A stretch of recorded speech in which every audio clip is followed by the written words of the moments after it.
Well, good morning. Can you hear me? Yep. Yes, good morning. Hello, good morning. How are you? Good morning.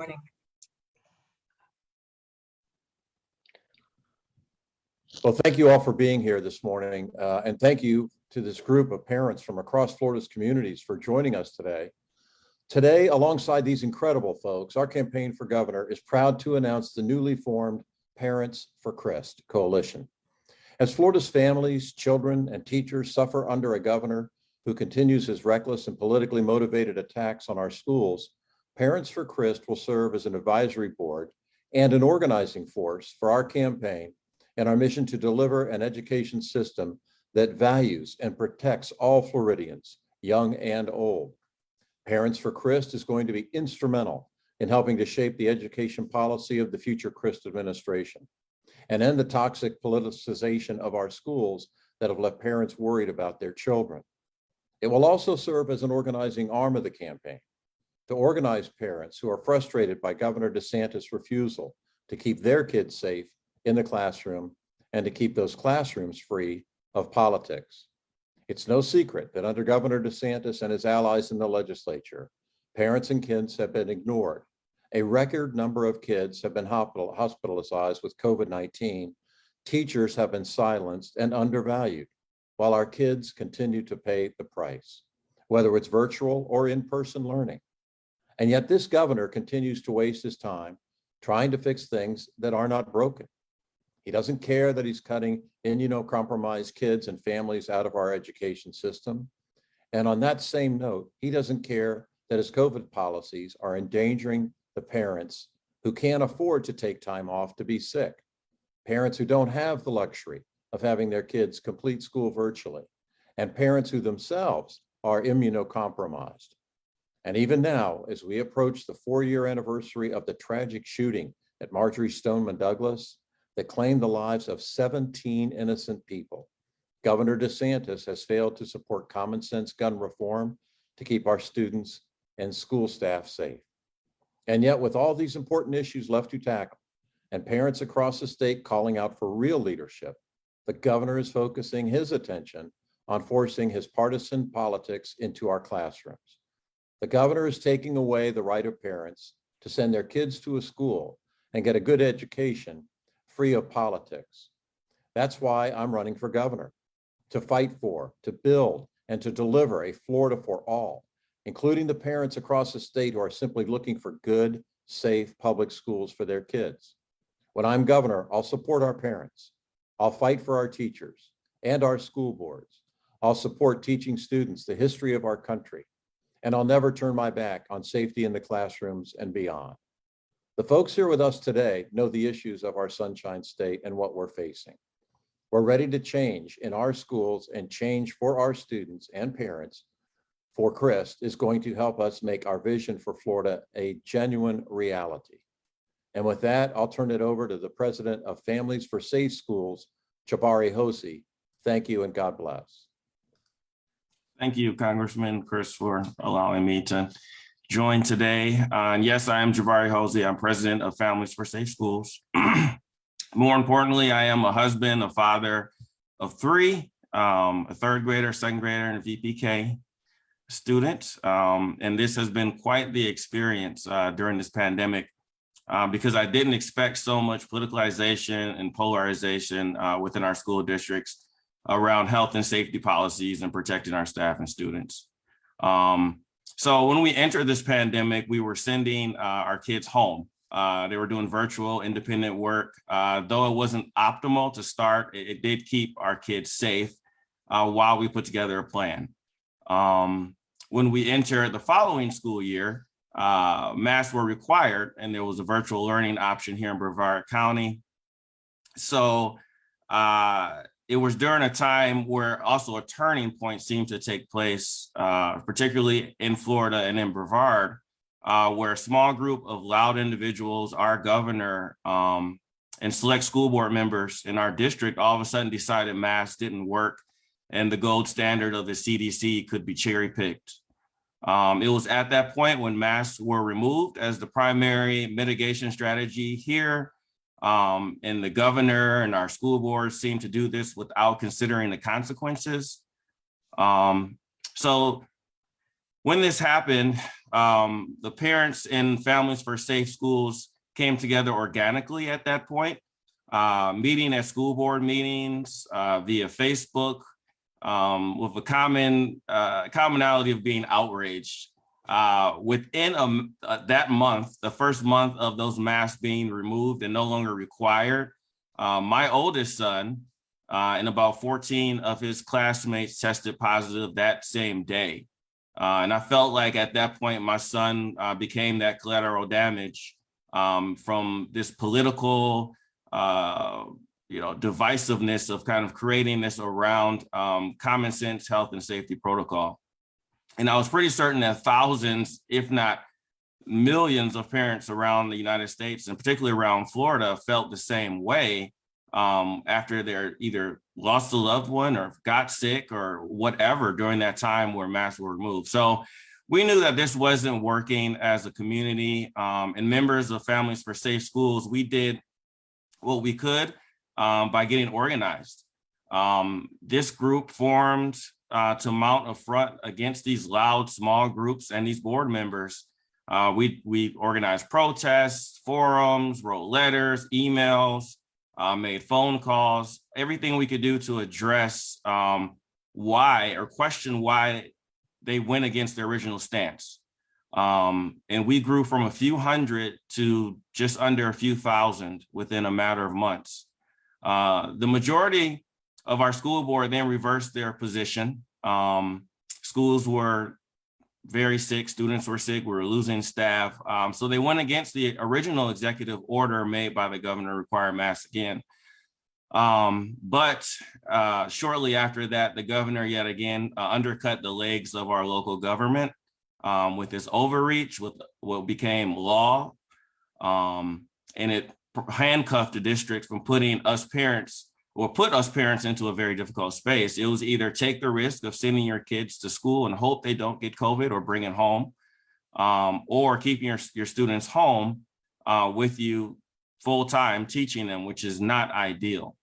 So my job now as president of Families for Safe Schools is to try and get ahead of this kind of overreach from the governor and other politicians to protect our public schools from these current and potential threats, with working with our school district, partnering with our school district, challenging these unfounded ideologies, this misinformation, this false science, and staying in contact with parents throughout Brevard, throughout other counties, and fight this together. We need common sense health and safety protocols back, and we need them now. With that being said, I want to turn it over to Reagan. Thank you. Good morning. Thank you so much for having me this morning. I'm just going to tell you, so I'm a parent of 2 children in public schools. I have a 4th grader and a 7th grader. And, I've been very involved in, various organizations, volunteering a lot of my time. We love our schools and we love our teachers. They've done, a phenomenal job. So for the first year of the pandemic, we kept our kids, we schooled them, we kept them at home and did the virtual option. And then over the summer, we knew, as do most parents, that in-person learning is what's best for our kids. And we wanted our kids to go back. We were excited. They were excited for them to go back. And then, of course, the Delta surge happens and has us questioning. And then this whole mask issue blows up and, becomes so politicized. And we're wondering, what do we do? And so we made the difficult decision, to send our kids back and wonder and hope and pray every day that they're safe. And it, became clear quickly that the system is not great. My daughter would come home at the end of the day and tell me that 5 of her teachers, 5 of 7, were substitutes. And this, was happening multiple times at the beginning of the year. One of her teachers quit, her English teacher, in September. And we had a substitute who was not certified to teach English for over 2 months, until they were finally able to find a replacement teacher. She had another teacher that was out for almost the entire first quarter of the year due to COVID. So, we began to question, is this a quality education? You know, what are we sacrificing here? The other thing that became really clear was our health department, you know, they basically quit on us. I think the first week of school, they stopped reporting cases for our schools. They could not keep up with the sheer volume of cases. And so it got kicked back to our school district, and our school district had to monitor. They had to put a person, well, they had to use someone who was already on site, who was already busy taking care of kids to count and report those cases to our COVID dashboard. And then finally, another thing that was really concerning to me was, you know, there were parents, groups of parents that would step up and say, okay, we're going to buy air purifiers. We're all going to get together and we're going to put these in every classroom. And that was fantastic. And I'm so happy that parents, you know, would band together and help. But it really became an issue of the have and the have nots. And it's an equity issue where certain schools were allowed to have it based on the principal, certain schools were not. Certain kids did not have that support. And, you know, if we just had really good, solid, you know, strategies in place, it wouldn't be an issue. So those are my thoughts, and I will kick it over to Cheryl. Hi. Also, I'm honored to be here. Thank you, Congressman Crist, for organizing this. So I agree that there's the lack of health and safety regulations under the current governor have just plummeted communities and schools in Florida into high COVID transmission zones. I firmly believe it didn't have to be this way. This could have been a time where we banded together, learned more about science, and grew our respect for public health, and that not only protecting ourselves, but the most vulnerable members of society. This is a missed opportunity for empathy for health and science professionals. And I'll start with my own experience as a scientist. You don't become a scientist for fame and fortune. You have to really love what you're doing. When I started out, I was in the lab all hours of the night. One time I was living at home, I had to go to the lab at 2 a.m. My mom came with me to make sure I was safe. I worked for $17,000 a year for 5 years in graduate school. Medical students go into debt. And these are the examples of selfless dedication of scientists and doctors. You work tirelessly at all hours for something many don't understand for meager pay. And you do this because you love humanity and you want to advance understanding, and you want to use this understanding to make the world a better place. So I simply don't understand why people aren't trusting the advice of these people. The virus is changing, presentations are changing, and we must rely on scientific and medical communities to adapt. They have their best minds on this, and they've agreed that masking, vaccinations, and testing are the way to go. Now, I agree that there are some rogue elements in the scientific community, as in every field, and I would like a governor not to cherry pick corrupt people because they agree with him politically. Recommendations from peer-reviewed research, culmination and consensus of many qualified minds is the best way to come together and come through this. So what kept me up at 2 a.m. a long time ago was my science, and now it's my 8 and 10-year-olds. So they came back from the first day of school telling me that in their classrooms, the schools were polarized. Comments and behaviors such as damaging the then required masks really confused them and put barriers between friends and in classrooms. I can't imagine how teachers feel about this and how they're doing with this. And now they're faced with further politicization in the classrooms. Just as scientists, teachers get an education, they go through certification to do a difficult job for what we all know is very little pay because they love this. So like scientists and doctors, they are professionals and they must be trusted. We need to leave the politics out of the classroom. It's a place for kids to learn age-appropriate, accurate history and science. So with that, thank you again for having me be here. I'll pass it to Lowell Atkinson. Thank you, Cheryl, and thank you, Congressman, for having me. Just echoing, pretty much what everyone and every parent on this call has said. It just definitely a disappointment in the state's response to COVID, beginning to present. But I just wanted, I guess, touch on the personal story I have is that when Delta hit, around that time, I actually had to go back into the office, a working parent, full-time dad. And, of course, the uncertainty around masking at that time instilled a lot of fear in me, and unnecessarily. And I just thought that in particular, Governor DeSantis's executive order preempting school districts and local school boards from making their own decisions on mask mandates, was playing politics with my kid's life, basically, and the lives of others. I'm in Pinellas County, and I guess getting back to kind of what Jabari said at the beginning, we all of us had to teach our kids from home that last half of the semester, spring 2020. I kept my daughter out of school until pretty much late fall of 2020. But when they went back, they had the mask mandate. The school district was allowed to implement that policy, and I felt at ease and comfort. But when Delta hit, I guess I was naive to think that, the governor would not stand in the way of school districts.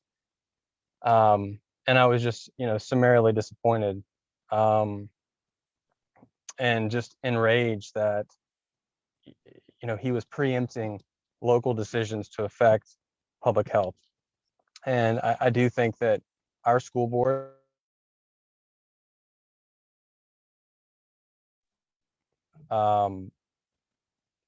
to not pass a mask mandate based on that executive order, which was challenged.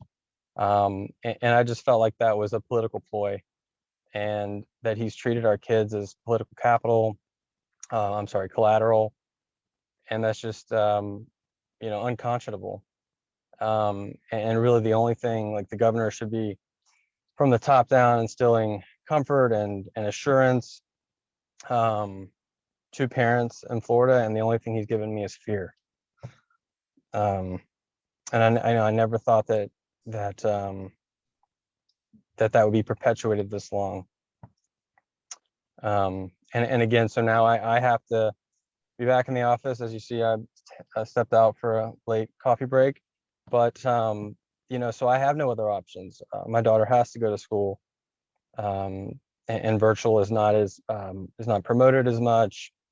And so here we are, and we have a governor who I never hear him promoting vaccines, or promoting vaccines at schools, or vaccines in general. And I just think he's completely missed the mark on this response. And with that, I'll pass it over to Ryan.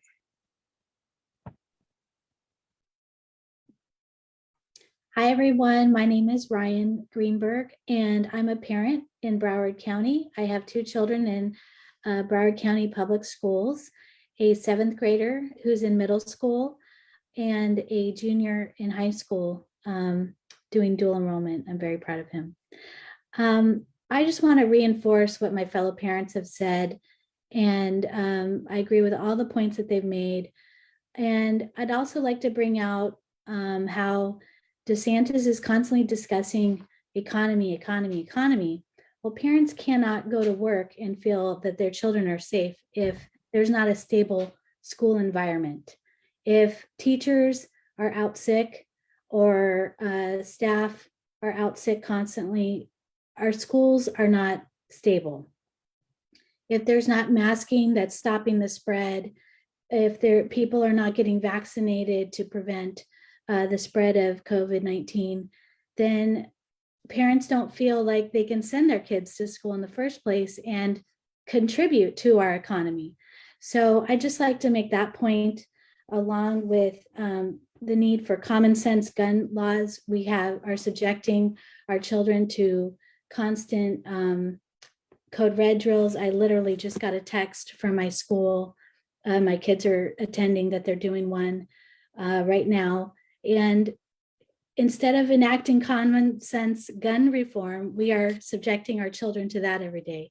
So again, it goes with taking politicization policies that are just driven to polarize our state, and putting politics in our schools. And I just don't agree with that. I think we need common sense leadership in our state, and we're not getting that from the current leadership that's been in control for 20 years.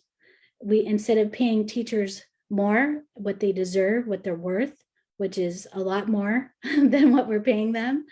They want to put body cameras on them to listen into the classroom, to see what they're teaching our children. This is just ridiculous. There were posters outside a high school suggesting that students turn in their teachers about what they're teaching in classrooms. This is just out of control. Again, I will reiterate what my fellow parents have said. We need common sense leadership in Florida, and we needed it like yesterday. We needed it before the pandemic, and we're not getting that from the current leadership. And DeSantis needs to not be reelected, plainly. I will pass it on. Thank you again, Congressman Crist, for allowing me to give you my thoughts. And I appreciate it. I appreciate the opportunity to be here with my fellow parents. Thank you so much. I'll pass it back to you, Congressman.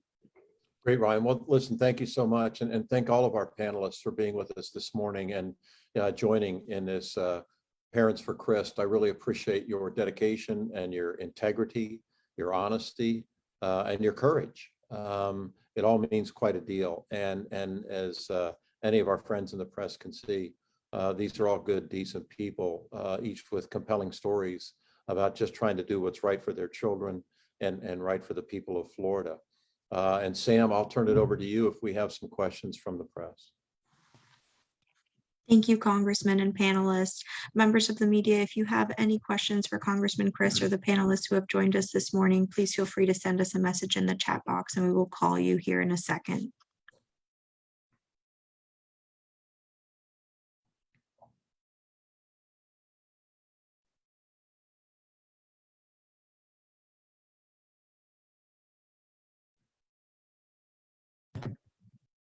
Congressman, it looks like we have no questions, so I'll turn it back over to you. Okay, well, listen, just thank you all again so much. I can't tell you how humbled I am by the support that you've shown and, simply just wanting to do what's right and protect your kids. God bless you. It's just wonderful. So thank you for that. Thank you for your time this morning. And God bless Florida, and let's hope for a better future and a better future soon. Thank you so much. Have a great day. Thank you. Thank you. Thank you. Thank you all.